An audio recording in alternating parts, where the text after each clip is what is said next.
it talks more about the violence. It says that a recent graduate and elderly woman were in fact killed in the latest violence that has broken out. Fresh spurt of violence leaves more broken families in Manipur. It has been, and I'll just get to some of the aspects of it. In most of these villages that are there, this is the situation.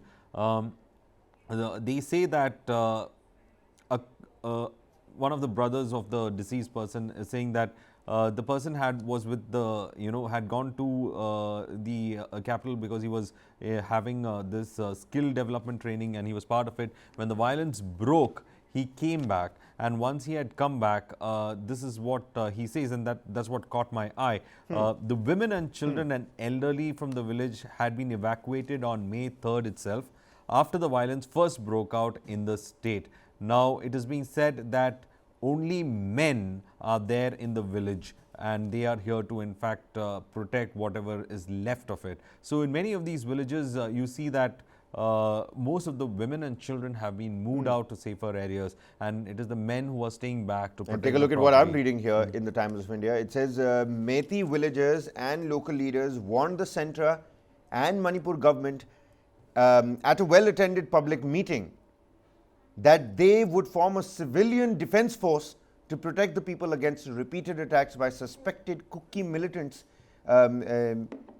if the authorities fail to stop the violence and take steps to restore the peace in the state by Thursday. These decisions are legal and not against the government. We will extend all possible help to the government to maintain peace and harmony.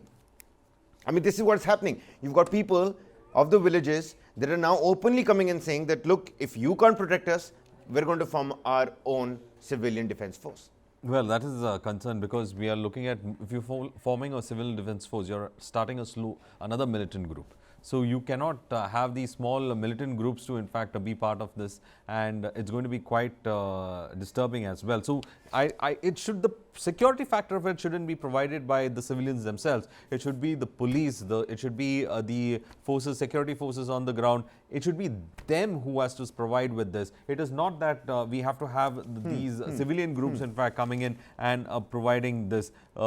This is utmost concern. And meanwhile, let me bring some of that attention to the protest, which you will be able to speak much better. They are saying that one of the people especially have said that we now look forward to the wisdom of Union Home Minister Amit Shah, who has assured us that he will give a solution in 15 days. Now, this is one of the forums who was protesting was saying. So, there is a lot of hope that has there in Amit Shah's presence in Manipur. There is a lot of hope that in 15 days there will be some kind of peace that will be in fact put in place. So, this is something that interestingly enough, we can see how the situation has in fact moved on. And even on the ground, you know what, I kept on asking them that, these words like separate administration, separate president's rule, these are big and hefty words. People who are watching and looking at Manipur, and it's not the Manipuris' fault that, people outside Manipur are looking at it from a distance. They don't understand the socio-economic fault lines that are actually, taking shape on the ground over there. I'm just waiting to see if these two communities do think that they're going to be better off as neighbors. What does the government do then? I also asked them that, this train that was halted for so long has finally started moving. This 15-day that Amit Shah is talking about, people are saying that you want tranquility and peace to prevail in these 15 days. But even as you're in Imphal, there are attacks that are taking place.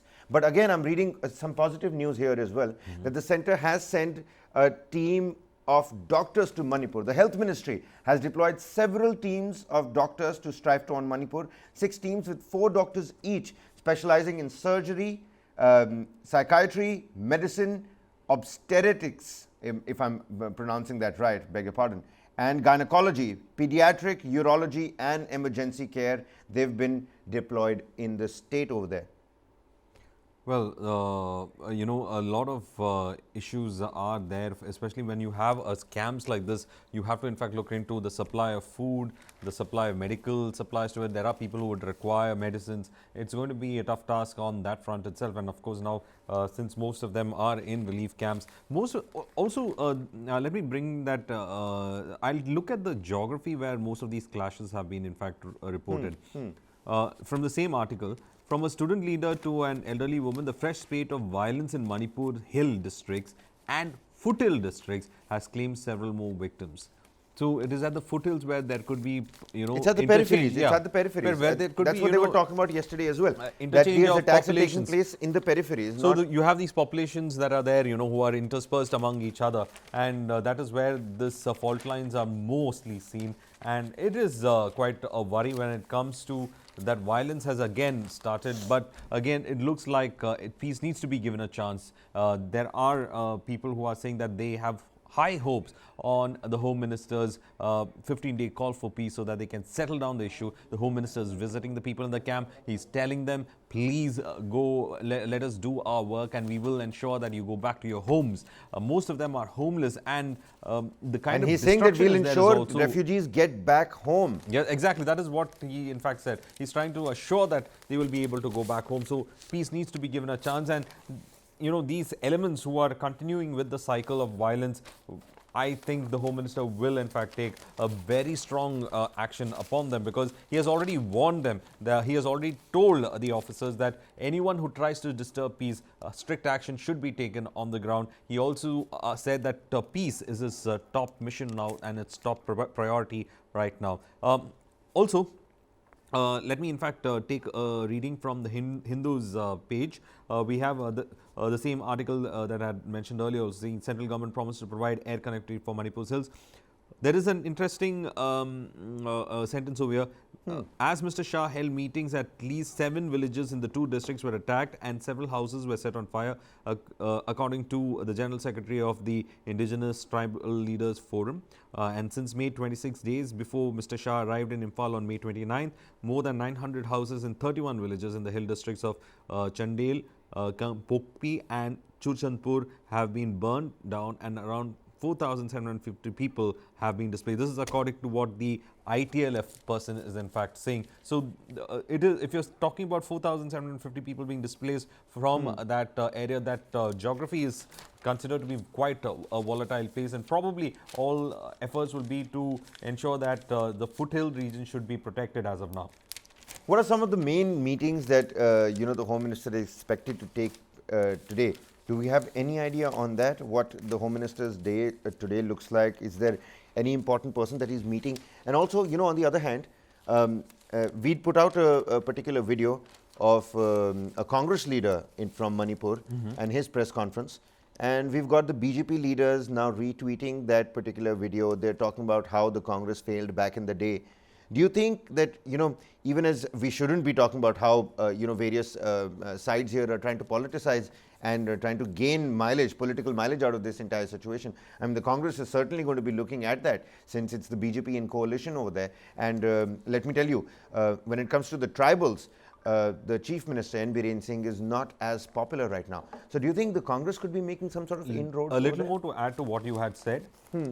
While the state, from the Hindu's page, continued article on page number 14, while the state's Director General of Police P. Dongel accompanied Mr. Shah to the hill areas, the officer who belongs to the Kuki community was not present in the security review meeting held in Imphal in the presence of Chief Minister N. Biren Singh. Mr. Shah has briefed by retired IPS officer Kuldeep Singh, who was appointed as security advisor by the Manipur government after the May 3 violence. The Chief Minister did not accompany Mr. Shah to the tribal districts. The tribal groups and 10 Kuki legislators, including 7 from the Bharatiya Janata Party, have demanded his resignation. So, to sum it all, it looks like the divide is even there within the state bureaucracy as well. Absolutely, absolutely. Because I'm reading it again. While the state's Director General of Police P. Dongel accompanied Mr. Shah to the hill areas, the officer who belongs to the Kuki community was not present in the security review meeting held in Imphal in the presence of Chief Minister N. Biren Singh. So, this is the kind of trust deficit that we are seeing, and this could be, breaking down of government machinery as well. So, it is a very tough situation for the Home Minister, one that he has to work within this trust deficit issue, where he has to in fact build that confidence building measures. Jesus Christ. I mean, I'm just saying, where is this really headed? Because take a look at this, Varghese. We told the Home Minister, and this is the Joint Secretary of the KSA, which is the Kuki Chiefs Association. He says, we told the Home Minister that violent incidents are taking place despite his presence in Manipur, and only implementation of Article 355 or 356 can stop this. We urge the Home Minister to let armed forces use lethal firepower against armed groups from both Kuki and Meitei communities. Let there be no distinction for the sake of peace. That is, I told you, the guns have to fall silent first, and then you have militant groups that are trying to take advantage of How the will the guns situation. fall silent? You've got the Joint Secretary of the Kuki Chiefs Association who's saying, use guns as much as you can, but don't just target just the tribals. Target both groups, both the fighting groups, and for the sake of peace, let there be no discrimination. I said, in fact, that person is at least saying, try to do something with the armed forces. If you have to, in fact, clamp down peace, then why don't you clamp down peace? But clamping down peace is not going to be a long-term interest when it comes to Manipur, Kabir. And it only, accelerates the cycle of violence. So, as I said, you have to look at the carrot and stick policy right now. Right now, of course, the utmost efforts should be to bring in peace. However is possible, talks are happening. Dialogue is the only way. Dialogue is the only way in this.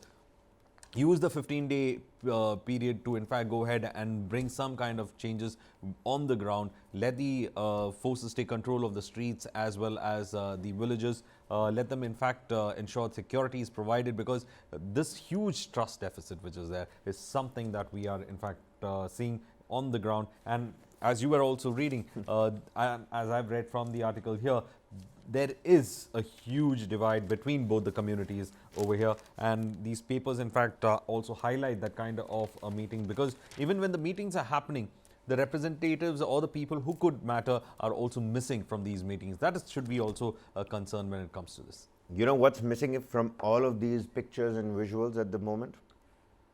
Can you take a guess? No, Kabir, I think you must have found something. It's the Chief Minister. N. Biren Singh, the Chief Minister, he is missing, because somewhere deep down, and this is what I feel, it is my personal opinion,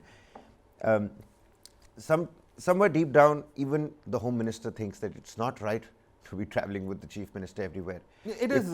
It makes sense because of the situation that is on the ground. It makes a lot of sense since he's been trying to bring some kind of peace on the ground. He needs to have that confidence. The people who are approaching him also requires to have that confidence to say that he's not standing there as a polarizing figure. He's here. The Home Minister is here to, in fact, speak equally with both the communities and try to find that middle ground. So the Home Minister has been trying to, in fact, ensure that the image that he has on the ground is that of a neutral person who's only having the interests of the state and all its people. So that is something that we are seeing on the ground. But again, politics is also being played, as you rightly pointed out, when some of those explanations were being played out by the Congress leaders. You had the BJP also replying to it, saying that it was not all hunky-dory in Manipur when they were in power as well. So people trying to, in fact, blame this huge issue on each other. Does there ever come a time, Varghese, let me give you an example,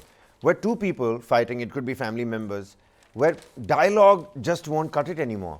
When, the anger has, has been festered for so long. That's why I would say that, I'm also realistic that this violence is going to have a generational effect on both the communities. I mean, what's the point of having toothless talks? It is going to be, that persecution issue that is going to be talked to your grandchildren and it will be handed over as a story, like probably what the partition was. Which might fester anger in the coming generations again. But you have to go forward. You can't be stuck over here. We have a state to function. We have the people, the Meiteis and Kukis have to, in fact, ensure that their families are able to put food on their table. And the economic aspects are something that they have to look into. Already, a lot of them have lost their homes. A lot of them will be returning to rebuild. So it's not an easy task on the ground itself. Many of them will have to rebuild their homes. They'll have to go back to their livelihoods. They have to rebuild their livelihoods. This is the kind of situation that they are all in. So, I mean, at least the Home Minister can take our time to catch a selfie with a young boy over there. Give him a picture to remember for the years to come. This is what it was needed. A lot of people at the protest site yesterday in Jantar Mantar kept on saying that it's a little too late. It's a little too late. Why was he in Karnataka? Why did the Home Minister take 20 days to come there? it's not easy for any home minister. It's not something the home minister knows is going to happen or can, can foresee it happening. The administration, the central government is doing the best it can at the